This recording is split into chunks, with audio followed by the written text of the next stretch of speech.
A global leader in AI strategy, a distinguished professor at Columbia University, best-selling author of The AI Factor, a dynamic tech entrepreneur, and a captivating keynote speaker. As a revered speaker, entrepreneur, and educator, she brings a wealth of expertise and an unwavering commitment to innovation. Her insights inspire organizations and individuals alike to harness the power of data and emerging technologies to drive growth, efficiency, and competitive advantage.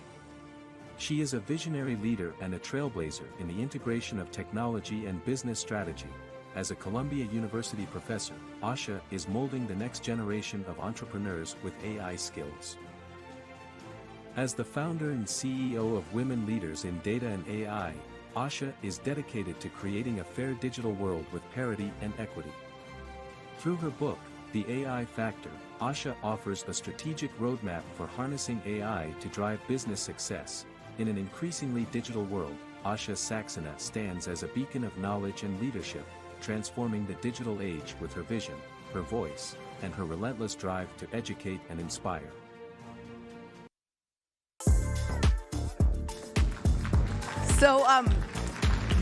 So I get the distinct privilege of introducing a dear friend and somebody that is obviously super, super accomplished. You know, I went to Michigan State, and so when I was at Columbia University last year for CEO Academy, and Asha was teaching a lecture on AI, I thought, I was like, maybe am I going to burst into flames? Am I smart enough to be here? I don't know. And you know, she made this subject matter so approachable and so interesting that I was like, you got to come talk to our group. You know, you got to come talk to our club, because it isn't, you know, I mean, because we aren't necessarily all massive scholars, but we are all entrepreneurs, and we are all looking for how this next innovation is going to change our businesses.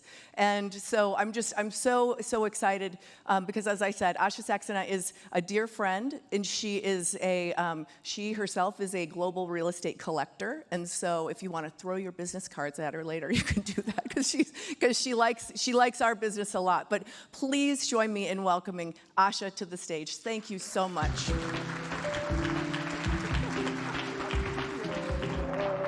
Thank you. Yes, thank you. Julie, thank you for having me here. It's a treat to be here, because I know that I got a chance to talk to some of you over lunch last night, and I know that all of you are hungry for knowledge. And it's such a great time in the industry, because there's a lot of change happening, and you know, we've been talking about that. But also, it's a time to really adopt technology and be able to see how you can learn, improve, and continue be a lifelong learner. Before I start, Julie mentioned, I'm a real estate collector, and I want to just talk about my real estate journey, so I can connect with you guys a little bit on that level. So when I started my career, I was an engineer, I became an entrepreneur, and I started a tech business. It was a data management consulting firm, and we were growing the company really fast. And I had close to 350 engineers. I was still in my 20s, and I had these consultants traveling around the country doing this data management project. And very early in my career, I ended up becoming a real estate owner of multiple rental properties, because my consultants needed place, and I would have these rental properties around the country. But then I kind of moved on to, so I want to kind of share a little bit a portfolio I've had. That's my New Jersey and Southampton house, little properties. So I have properties around, I have commercial properties, I have, and I recently have gotten into, last 5 years, into triple net. So I own a few Burger Kings, Starbucks, and Dollar General. And so my thought was to kind of share with you that the common theme here is, I want to make sure that we are on the current, the love for real estate. So I think, even though I'm a technologist and I have spent last 30 years in technology, I've built tech companies, large tech companies, healthcare software company, and went to college. My undergrad and grad is in computer science engineering, worked on machine learning. My technology businesses have been all used data and analytics to really understand the data of the healthcare business. So I get the science behind it. But my goal was during the pandemic to take that knowledge and bring it into a book so I can simplify. As Julie said, my goal was that anyone who was in business could understand the use of technology. And I saw the amount of data that was getting collected during the pandemic. We all went digital. And what made me think is that this data which we are collecting is going to really power the models, the AI models, which were traditionally just analytics. But now during the pandemic, all that was going to become really the fuel for these models to start activating. And so my book came out February 2023, last year, and ChatGPT came out in November. I did not tell Sam Altman to launch OpenAI in November, but he did, which kind of helped my book. It's been on bestseller list for 42 weeks, and so it kind of helped my cause. I teach at Columbia University, as Julie mentioned. I teach graduate students. I taught at Columbia Business School MBAs, and now I teach at the medical school, School of Public Health, where I teach entrepreneurship. So that's a little background about my technology world. What really does is that it helps me today. When Julie said, will you come talk to Realm members, I was really excited because I get to bring two of my love for real estate and love for technology together to be able to talk about how real estate industry especially. And I love what Mark said this morning. He said, learn the rules of the game. If you know the rules of the game, you can still play it really, really well. So let the rules change, but can you learn? And my goal would be today is a tool like AI can truly be a strong tool, ammunition in your pocket. Use it to empower, to educate yourself, and make sure you're using it effectively. Especially in this changing world, people who are not going to use AI are going to be left behind. So really make sure. The fun part of learning is it makes you a child again. It makes you a student again.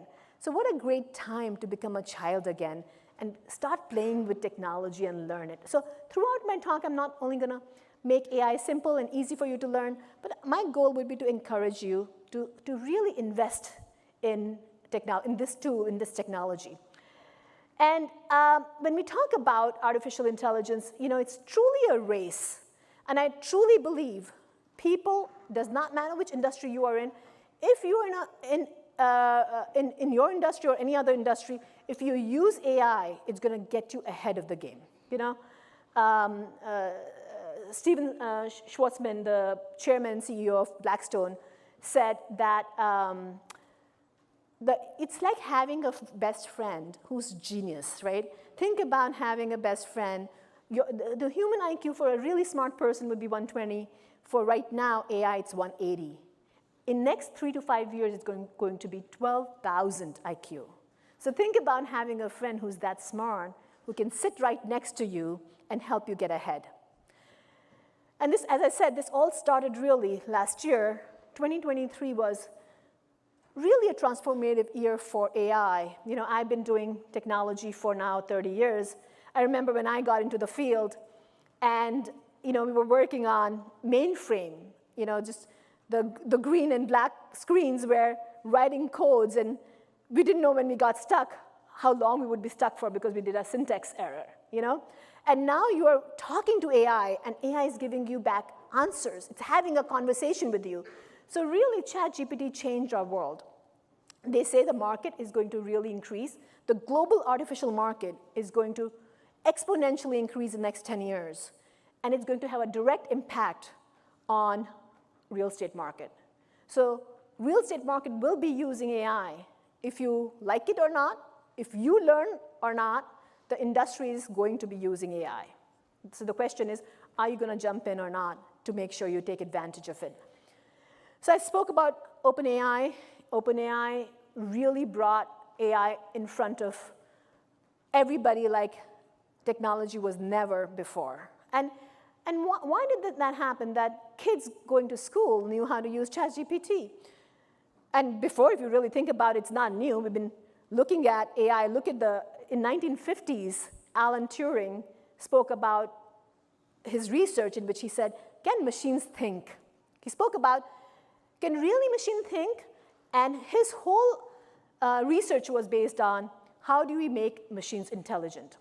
And moving forward, as we continued evolving technology, what we realized is that these models were not strong enough. So even though this AI was there in 1950s, 1960s, 1970s, the models weren't strong. And why were they not strong?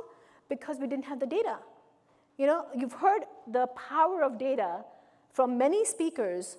The data tells you the trends. The data tells you the behavior. Data tells you the, the flow of what will happen in the future. It can predict the future. So what happened was that until big data, until the Web 1.0, so if you think about Web 1.0, when the internet came in, it was really a brochure. You go to the internet, get the information. Web 2.0 was when we were interacting with the internet. So like Facebook, Google was collecting the data. And Web 3.0, you must have heard the term Web 3.0 is blockchain. When it's making the data, who owns the data? So the whole question about making the data more reliable, like blockchain technology helps identify, create trust in the data. So this whole big data revolution really powered these models and made these models stronger. So what OpenAI did, they went out, trained these models on all this data that was available so they can give you the answer back. So really, truly, for the first time, generative AI. So we had traditional AI, which looked at your internal data, the enterprise data, the data you own. It can go back and look at what the data is telling you. But generative AI can generate answers, can generate and guess the next word. So really, generative AI changed the whole landscape of AI. It brought it mainstream. So it was not just for enterprises. It was for each and every one of us to really use it and make it powerful. I love this movie, Her, and I remember watching this movie because we saw the power of AI in the movie Her. And why was this important? Because the protagonist here, if you remember this movie, in this movie, the protagonist here builds a relationship with the software, the operating system. The operating system could go into the email, read all your email, tell you what was important, what was not important, schedule your calendar, tell you what you would want to hear. And I remember watching this movie, and I would wonder, when would that happen? Is it just a fiction? And 2 years back, I was sitting and watching CBS, and I loved this news that came up. Replica is an AI friend. It's a friend that you can have, and the journalist was talking about how she lives in the city, in New York City. She goes running every morning, and she talks to her AI friend. So during the pandemic, people were not meeting a lot. So what they were doing was they would find their own entertainment. So she spoke about this AI friend, which is a software. And this software actually talks to you, will ask you, tell me what you are interested in. Tell me what kind of music you like. Did you sleep well? And so she mentioned that, I couldn't really sleep well. I had a headache. And the AI friend would go back and ask, how are you feeling now? You said that you had a headache. Or you mentioned this music. Look what I found for you. So this was a software who cares about you. So think about having a software that understands your customer. Think about a software like AI who really gets all the information about your customer. Was it Matt who said earlier, Mark said, you know your customer, but get to learn them, get them to know more about them, get more closer to them. And that's what your power would be when you actually know your customer. Think about, you have these tools available that actually can get to know your customers really, really well. They know about your customer's behavior because the data is available in social media, that you know where they're going, what they're liking. So the power of data that is available publicly can also help really understand. I love what we just saw right now about Welltext and the reports that's available. How great is that you have that information? How great is that you are part of an organization like Realm, which has access to these reports? Oh my God, I'm sitting there and saying, you guys have the data. It's how do you use this data? And can you use a tool like AI to really power your knowledge, become the smartest?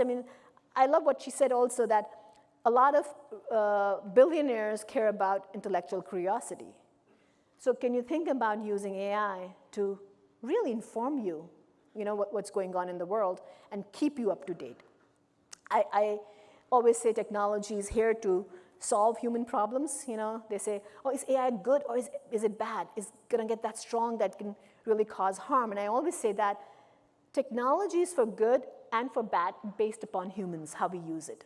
Listen, the biological weapons, chemical, nuclear, and AI can cause harm too.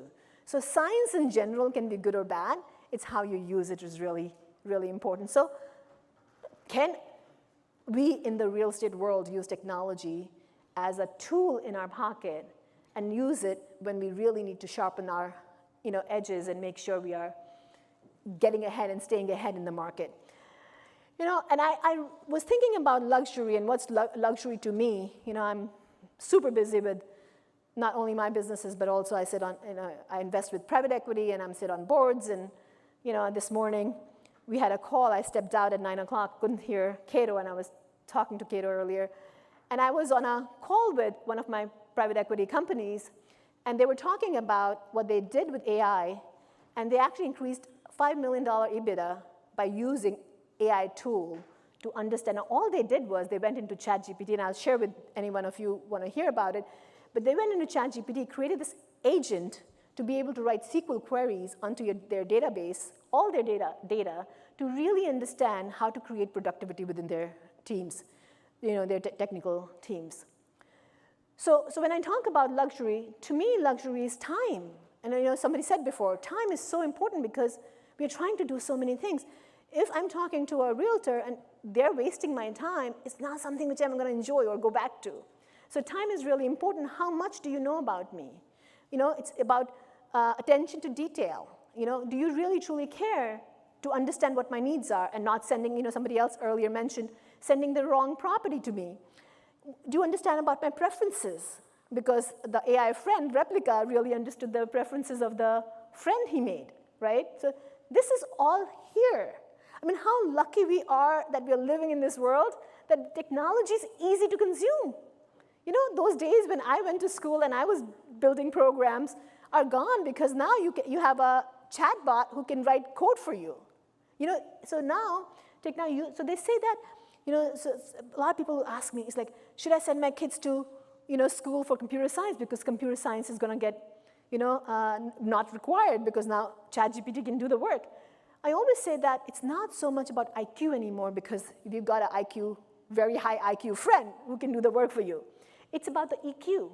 Do you understand the problem you're going to solve? What questions are you going to ask ChatGPT? What questions are you going to ask to make sure you're getting the right result? Do you understand how you're going to use this technology? I think the big question is, okay, I got the AI, what do I do with it now? I understand that these tools are available, but how do I use it? That's the question. You are the business domain experts.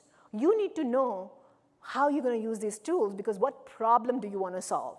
So what we're going to see as we continue, we're going to see more entrepreneurs. We're going to see more entrepreneurs who know how to solve a problem. And that's what this tool is going to provide for you. Another great conversation I had at lunch, and I was like, I have a slide. Every time somebody asks, like, I have a slide, you can come to the session. But I answered the question. There you are. Yes, exactly. And so I'm going to answer for everybody now. So she said, what's artificial intelligence? And I said, artificial intelligence is when machines start acting like human. She said, tell me more. And I said, it's like, when we can solve problems. Really think about it, how do we learn? It's a cat, it's a dog. How do we understand, the human judgment? Where do we want to go? What is my preference? When machine starts understanding what's a cat, what's a dog, that's machine intelligence. When it can start learning the patterns, when it can start learning and understanding the objects and the decision-making power, when machines can do that, that's machine learning. In data, so there are lots of buzzwords you would hear. It's the data science and machine learning and NLP, which is natural language processing, and LLMs, large language models. So you're going to hear all these words. All of that is now clubbed into AI. So when we talk to technologists, All these terms are into artificial intelligence. And this is really interesting, and I want you guys to understand this because that's the progression of AI. These are the stages of AI. It's going to start from narrow AI, which is the world we live in right now, to the wide AI, goes to AGI, which is artificial general intelligence, and then the strong AI. What is the difference between those three? When you're talking about narrow intelligence, it's when machine learns. It's when machine is learning like Siri, Alexa. Machine is learning from the data you provide, recommendation engines. So you provided the data, and the machine learns from that and gives you back the information. That's machine learning. What is machine intelligent? When machine learns from it and start acting like a self-driving car. It learns from it and start acting on it. So that's machine intelligence. And machine consciousness. So if you remember, Elon Musk was getting all upset about AI, and there was a whole petition. I don't know if you guys heard about that, right? That stop AI development because it can cause a lot of harm. I was at an AI summit in London last year, and more than half the panel was from the government because they care about the regulation. It's a huge deal that how you're going to regulate AI because everybody's worried about artificial superintelligence, which is a consciousness. When AI becomes conscious, which means it understands the feeling.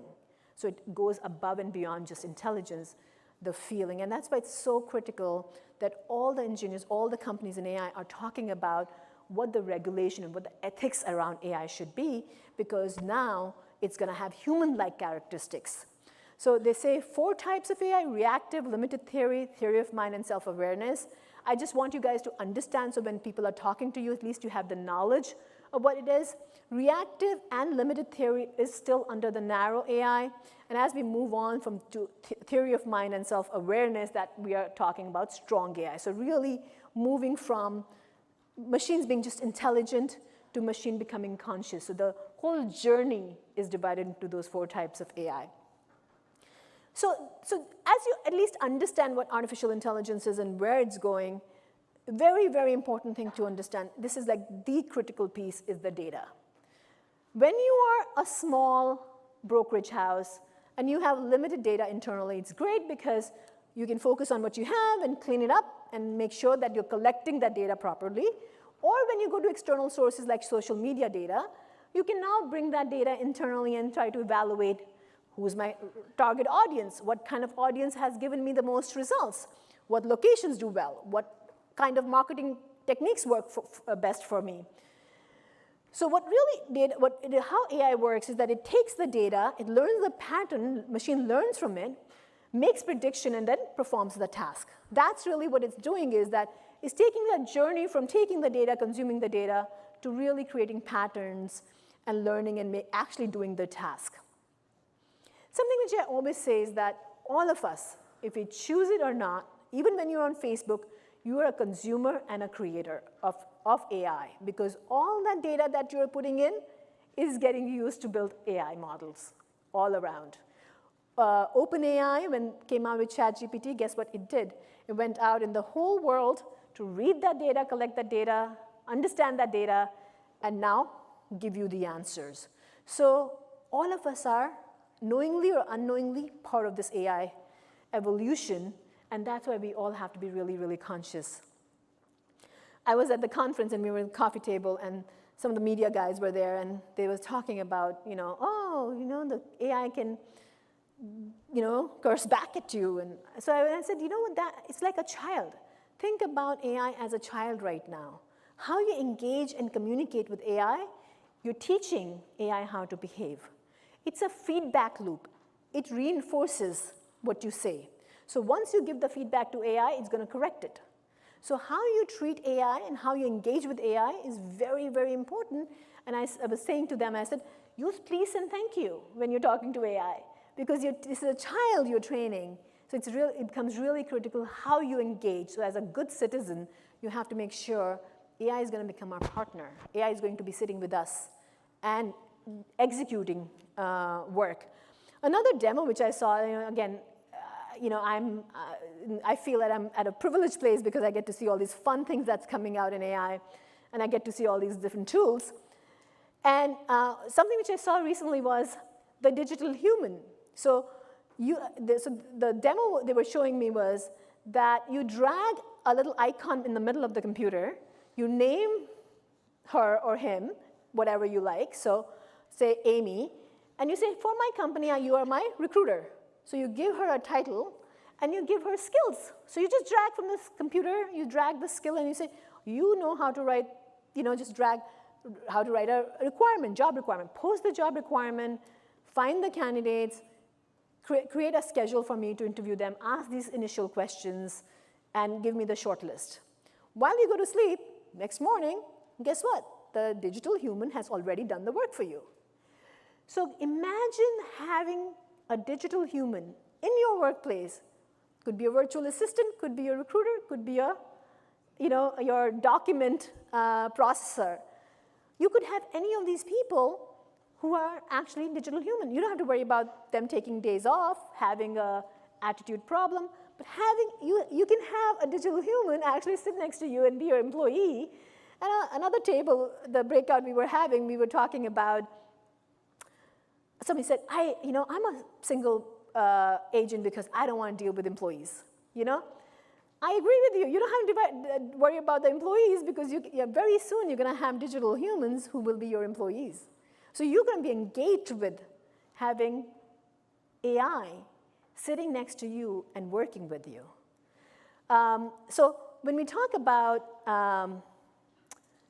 what are the use cases, where can you use property search, recommendation, predictive analytics, virtual assistant. Chatbots are really, really big right now. And there are a lot of chatbots that are available at a very little price. So you can very quickly now, and you have plugins with OpenAI you can put in. There are a lot of different ways at a very minimal cost you can get started with AI. Automated property management, portfolio optimization. And I think some of you are using some of the tools already. But what in the book, I'm going to share with you what in the book I wrote about.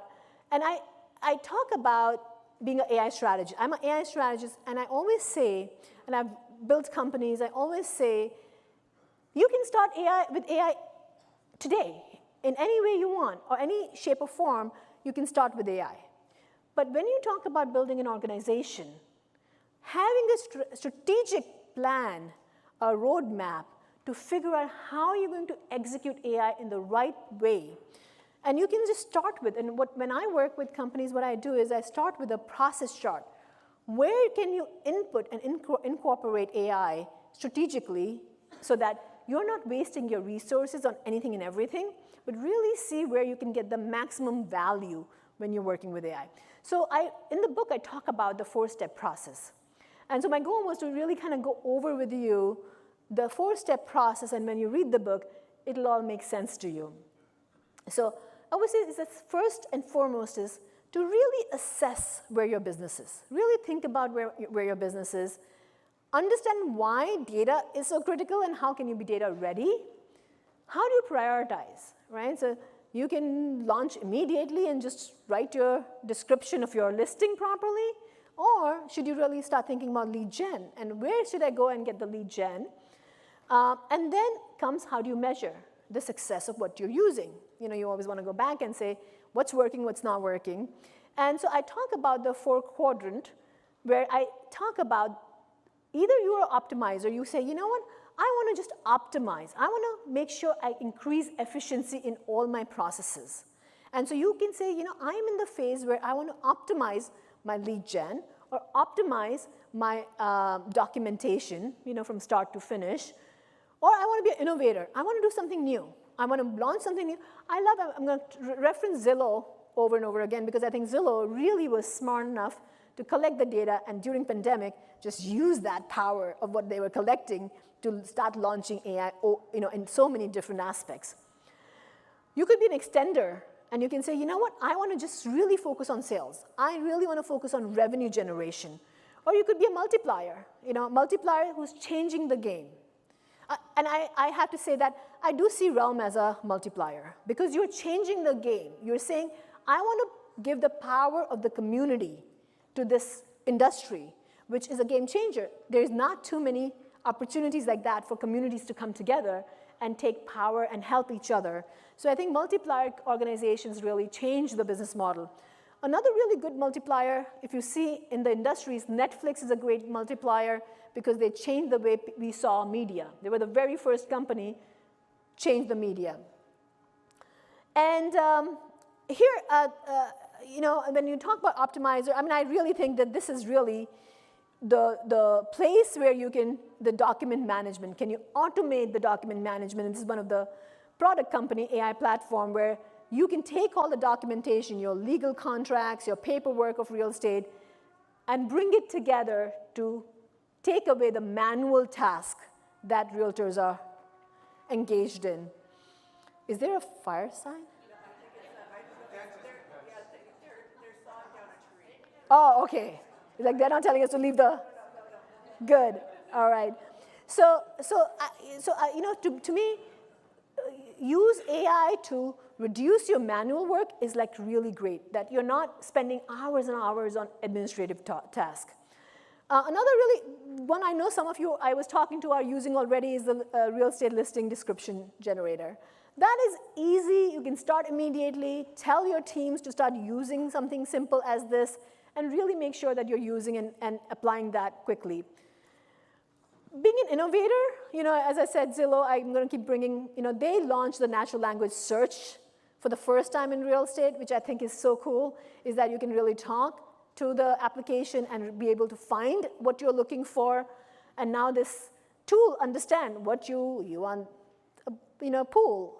If you're looking for a house with, you know, these features, you can actually, the software will understand the natural language. Another great innovator is construction management, interior design. You know, having a software which understands what your need is and be able to create the architecture is really, really great example. So I'm giving you an example because when you have a breakout, we're going to be on your table, you're going to be talking about what quadrant do I really fit in and where do I want to invest in. You know, I love when I was talking to Julie. Julie really wanted all of you to walk away with something that you can apply immediately. So this talk is not just a talk. It hopefully inspires you to make sure that you go back and actually use these tools and be able to go and implement in your business. Another great thing, I know Rick is somewhere here. Rick has done 20 hours, Rick was telling me, 20 hours of content in Realm platform that you can go back and reference.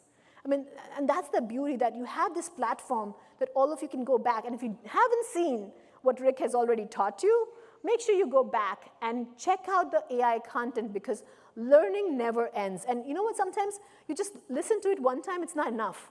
You go back the second time and you start making sense and you say, all right, that makes more sense. And this framework which I'm talking to you about gives you some context. As you're building your strategy, you say, do I really want to be focused on efficiency or do I want to create revenue? So being an extender, there's another example here is when you're having the AI recommendation engine. We've seen that in Amazon. We've seen that in Zillow. Another really great example. And then, you know, so when I spoke to you about luxury, it's about personalization. Do you cater to me? And I keep touching the mic, sorry. As an extender, can you create personalized experience for me? You know, do you understand what I'm looking for and can you cater to me properly? Virtual tours are great. So if you see on the right side, it's a chatbots. So really think about in your business, how are you using chatbot? Because chatbots are not how it used to be. Very annoying chatbots in the past, that's where Rick is. Now the chatbots are a lot more evolved. And so really think about how can you use chatbots in your business. That's another easy way, entry point for you to really get into. I know some developers who are using AI to build custom homes. And so everything they're putting in the smart home is to really make sure that the home understands what your needs are. When do you walk in? When do you turn things on, turn things off? And as I said earlier, Multiplier really is a company which is changing the game. You know, I think Zillow really took the lead in using AI in entire platform. How can you make sure that you are in your business is using AI to staying ahead? The game might change. The rules might change with the game. I know some of you are very confident that this is not going to impact your commission, but I don't think you should get comfortable. You know, sometimes getting comfortable can really hurt you. So it's good to be a little on the edge of your seat and always want to improve And I think this is an opportunity for me to speak to all of you to say that this is an opportunity for you to invest in yourself. It does not matter if you are in the industry for 5 years or 10 years or 50 years. It is so important that you get on with the game with AI because it is here to stay. It is not going anywhere, and it's going to penetrate into your industry before you know it, and it's going to change the game of your industry. So make sure that you're investing in it. This is a very important slide. Every time I go to, I speak at MIT, I speak at a lot of tech conferences, a lot of people love this slide because this is the foundation of AI. And why this is the foundation? Because this is the data slide. This is the slide which talks about the 4 important elements of AI, which is really knowing your objective, having a clarity about your objective, data management, engagement, and transformation. So I'm going to go through this really quickly with you. Listen, this is like a 3-day course, which I'm sharing with you in 40 minutes. So hopefully you'll get at least a high-level point on this. I always say that it's important to have a clear objective. Really understand what impact it's going to have on your business. You're investing money, you should have a return. So what kind of financial impact using a technology? As I said earlier in the morning, when I was on a private equity call, and the company said that they actually added $5 million in the EBITDA by using AI, that is measuring the success, right? So can you measure the success and what kind of impact it's going to have? Will you be able to sell quality product? Would you be able to build trust with your clients or not? So really measuring the success. So having clear objective, what kind of impact you're going to have financially, operationally, strategically, and it has to come from the top. If the CEO, the leader of the organization is not invested, the team is not going to be invested. You cannot delegate it to a team and not be passionate about it. So it really starts from the top. And then comes the data governance. Who is the owner of the data? Where is the data coming from? Is it trustworthy? Do you have access to this data? Even if you're looking at the social media data, sentiment analysis, where are the billionaires spending their money? What is their behavior? And if you're trying to understand that and be knowledgeable about it, can you really focus on the governance of your data? And then comes the engagement. Is your organization literate about how to use technology? Do you have the culture? If you're not passionate about it, you're not building the culture within the organization. So do you have the culture in the organization to use technology and make it a primary tool for you to keep moving ahead? And then comes transformation, and then you as an organization is transformed. Listen, I have to say, Julie, you were in real estate. You became passionate about data.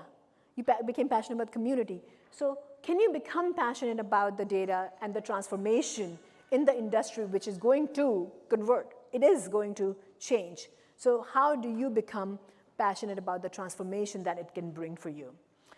And then I talk about prioritization. Listen, you can go into so many different directions when you're working with technology.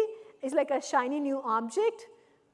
Be able to create the priority of where you want to start with is really important. Understand what problem you want to solve and what kind of value it's going to give you. And do you have the data for it? And where is the data going to come from? And then I talk about really knowing the business value indicator. Is your business problem real? Is your data value, what is the measure of that data value?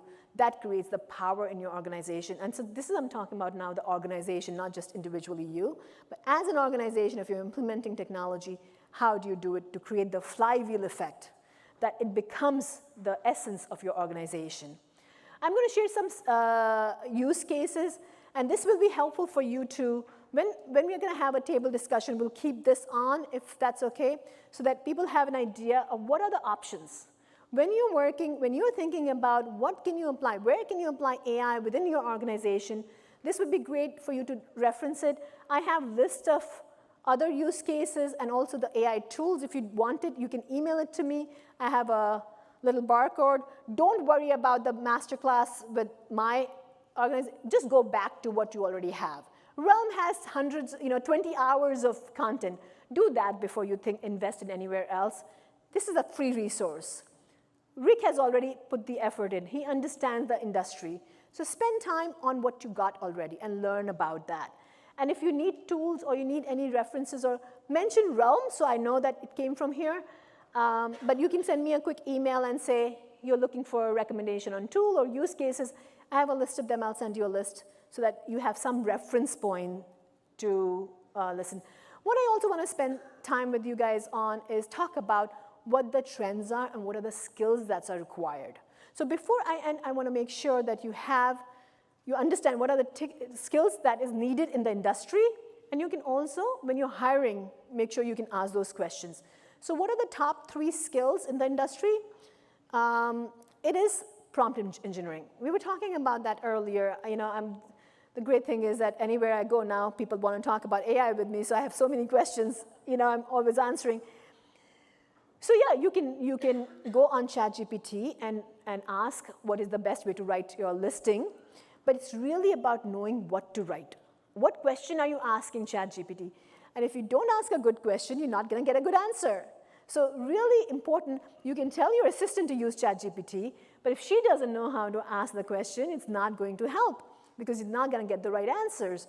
So prompt engineering is really, really important course. If you can take prompt engineering course, and I think in Realm database, you already have prompt engineering for real estate agents. So go back there and look at that because it helps you understand how to ask the question from ChatGPT.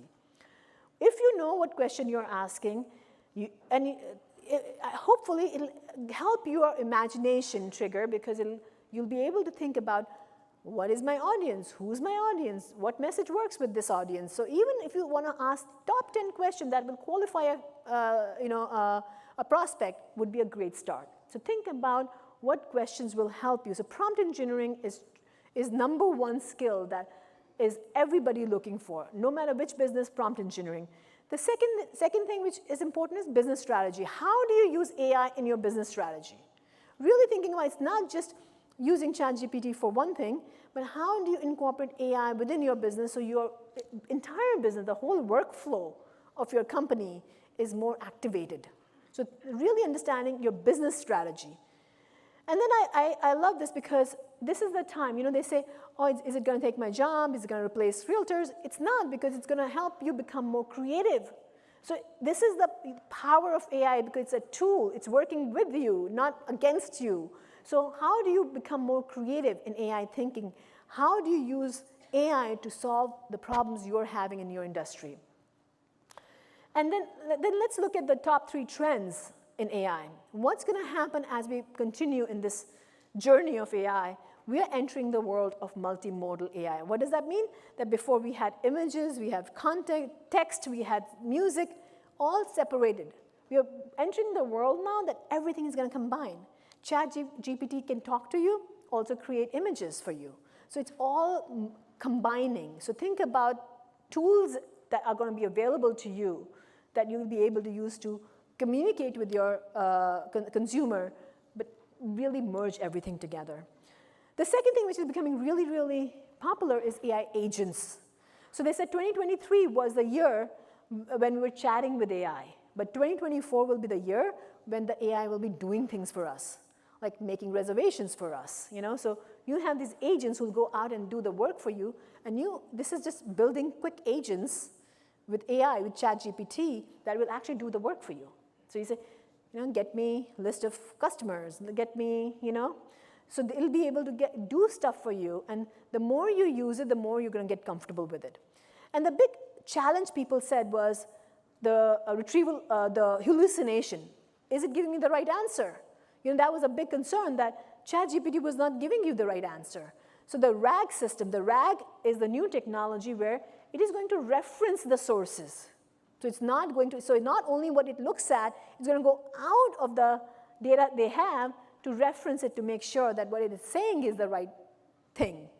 So RAG technology is going to become more popular. But as I said earlier, we have to be careful when we are using AI. It's about the AI ethics and the security.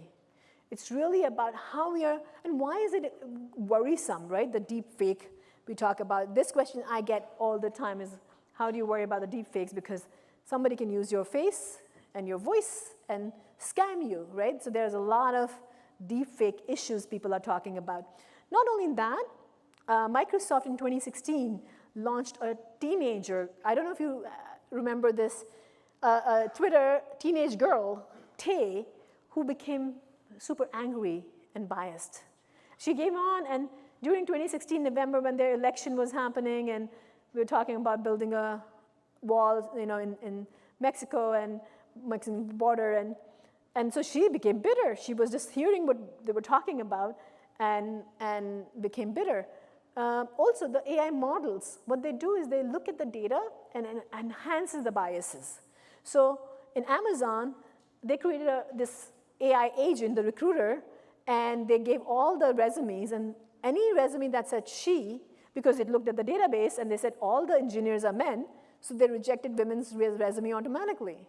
So that's the risk, because it's looking at the data and it's looking at the patterns. It says, well, women are not engineers, so we should reject all the resumes.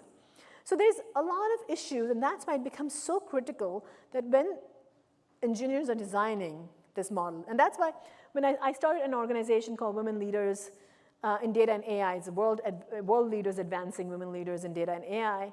And this organization, similar to Realm, is a membership organization for C-suite leaders in Fortune 1000 companies. And what we do is we really focus on ethical and legal practices of AI. We focus on making sure that how we are creating AI is responsible AI. When we talk about future of real estate, remember, virtual reality is becoming a reality. We are going to, wasn't there, somebody has, I think, Kai has the virtual reality construction, I think. So that's reality, right? It's there already. It's going to get more and more popular. We're going to use AI in real estate. We can't deny that. In logistics, services, property management, and real estate is going to become mainstream. The access to real estate is going to become, and we spoke about how the wealth transfer. You're going to have people investing in real estate, developing of smart cities, and increased automation in real estate work. This is all going to become more popular. And when you talk about humans, I don't think we need to worry about going away from AI, but really working with AI. AI is not taking our jobs. AI is only a tool for us to work together to make sure that we are successful. Remember, technology is a tool for us to do well. We don't have to know everything. We have a friend who's read more books than the entire world, has all the data that has consumed, and is giving you answer and making you stronger and better. So just instead of worrying, investing in yourself to learn about AI. And I think the wish for Julie and I is that we all do something small. We walk out from here and make sure you try a little bit of AI, go back, learn a little bit into the Realm portfolio, which we already have, and go back and apply again. It's a iterative cycle. You're not going to stop. You're going to learn and use. I am on LinkedIn, so you can reach out to me if you have any questions. But thank you so much for being a wonderful audience. Thank you.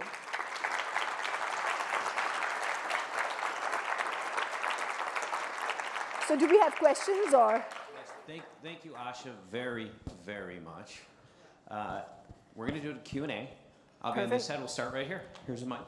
Remember, name, city, and your question, please. Okay, name, city, question. Okay, Paul Hyun from Brooklyn, New York. Oh, New York. Hi. Hi. So I heard a friend say recently that one of the issues with AI is that the results you can get, it's like you'll get a regression to the mean out of the results, right? And we have like 200, 250 outstanding, top 1% of real estate agents here, and as human beings as well, right? So is this issue of regression to the mean, is that a technology issue? Is that a user issue? And also, regardless of your answer, is there a future version of AI that's coming that will be basically adjustable so that we can have results that, like, I can have a listing description that doesn't boast about how much, this has and, features, blah, blah, blah, but actually has nuance. So remember, AI is still in a very early stage. So remember, ChatGPT, when launched, 3, 3.5, 4 now, it's an evolution. So is it perfect? No, it's not perfect. Is it accurate 100% of the time? It's not accurate. It's still in the early stages, but is it better than not having it? That's the question. So the question is, to me, I think you're right. Maybe it's not perfect, but I think it gives us a leverage to think and be creative. Anytime I'm using ChatGPT, I'm always correcting and editing. You can never take the raw data from ChatGPT and launch it.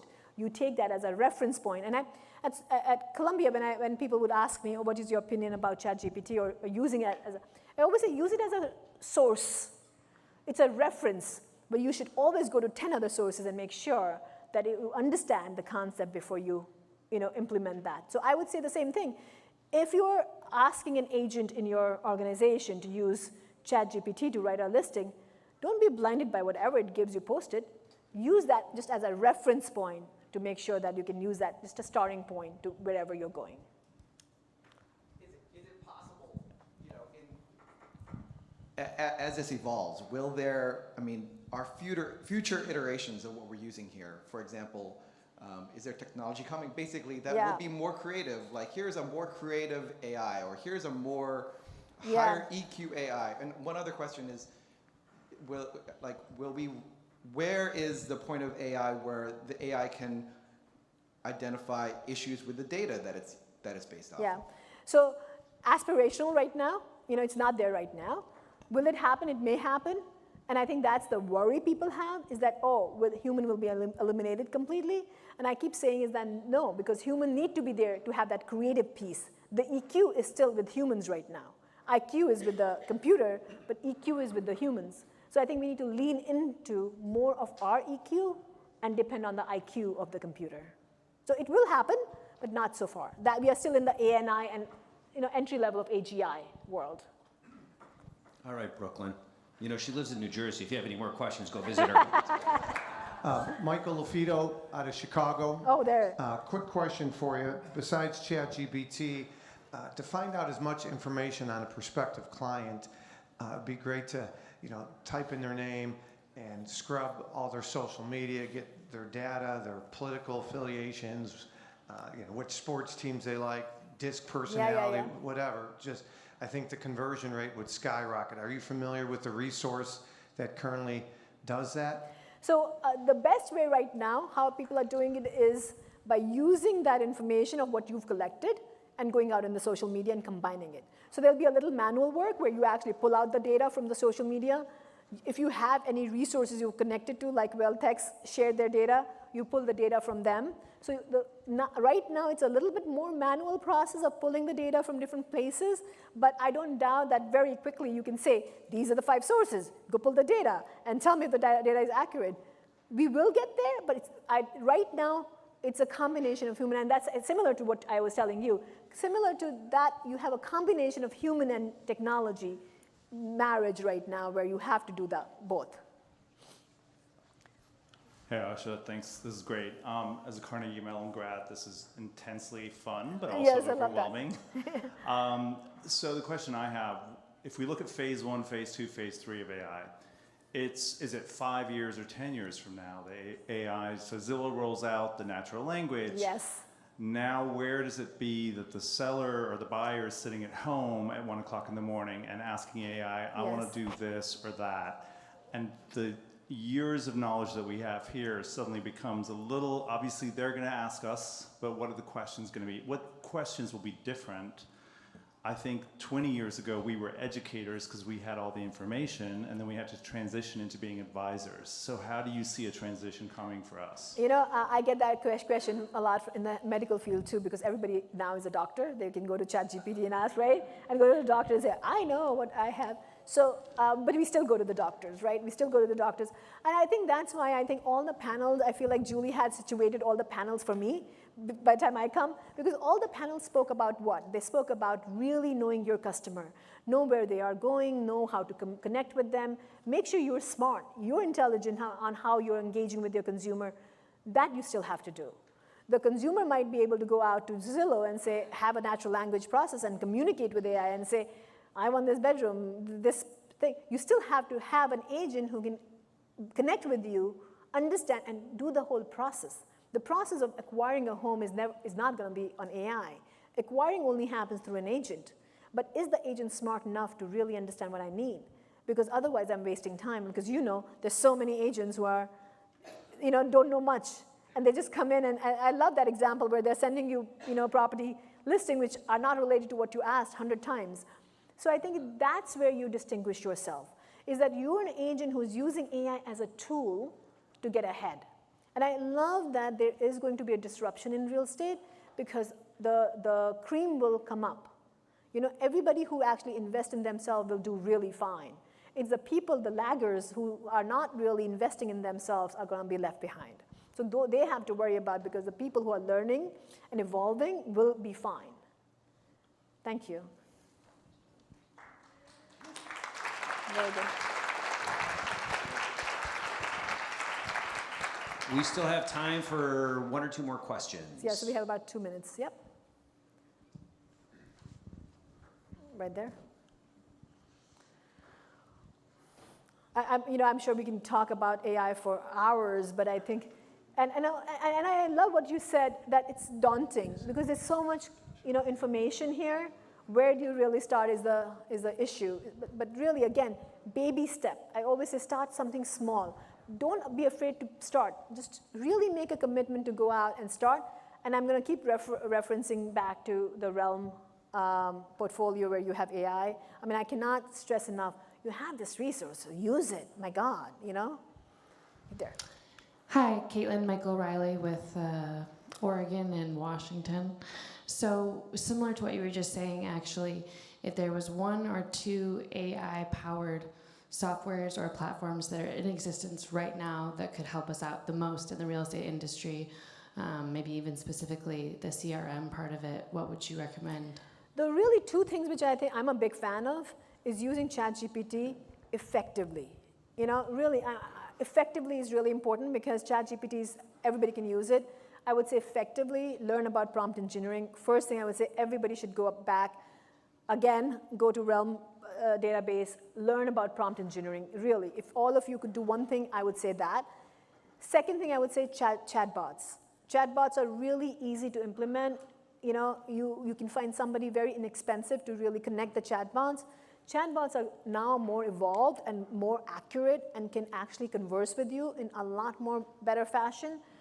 A lot of organizations are using it. I love Keel. I use that in my demo. Keel has a chatbot which will talk to you what is your skin type, and actually can upsell you, can actually understand and diagnose what your problem is. So look into chatbot. Even for your website, when consumer is coming, can they engage the consumer? I love another example. I was at MIT where they had this robot who was talking to this older woman who is in rehab, and she didn't want to work out. So the robot is talking and they say robots have the best jokes, they have so much database. So, and because older population is lonely, and so the robot is making jokes, and it gets her out of the bed and works out with her, and she's at the end smiling. So I think the chatbot have evolved, and so I would definitely encourage all of you to look into the chatbot technology, because it's more AI enabled and can make it more human. So I would say, I had to say 2 things immediately without even knowing your business, I would say that. But usually always, as I come from consulting background, you always say that it depends upon your business. So there's no one answer for everybody. But I would say those 2 are my favorite, because I think they're much simpler, easy. You don't have to have a lot of education. You can get started much faster. All right. Excellent.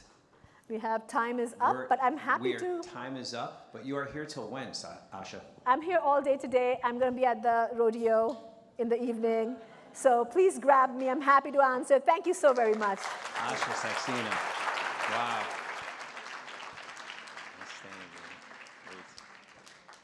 Before we get to the next session is we're going to do our breakout tables again. If you can go back 1 slide. What's interesting, Asha, about what I respect so much about you is you're an entrepreneur first. And then you started teaching and you wrote the book. And so you understand what it means to be a CEO and what it means to run a business. And what I've found from working with, we have 200 or 300 CEOs that we serve, I found that the best CEOs own AI. They don't abdicate it or delegate it. They realize that it's a disruptive force in the industry, in all industries. And they, me, you, us, we have to understand it and lead our organization through it. Yes. Because disruption happens from the fringes and it normally goes upstream. Okay? Everybody wants to be here in this room. Let's not let them beat us to the punch because they got better at AI than we did. So something I thought about as you were speaking, so thank you very much. Thank you. Thank you. Thank you. Excellent. Thank you. All right. It's time to start following instructions again. This is the key piece once again. This is our afternoon breakout session that are at your tables. Everybody knows what to do, so I'm not going to waste my time trying to give you instructions again when you don't listen anyways. We have 30 minutes. I'll give you warnings along the way. We have 3 questions.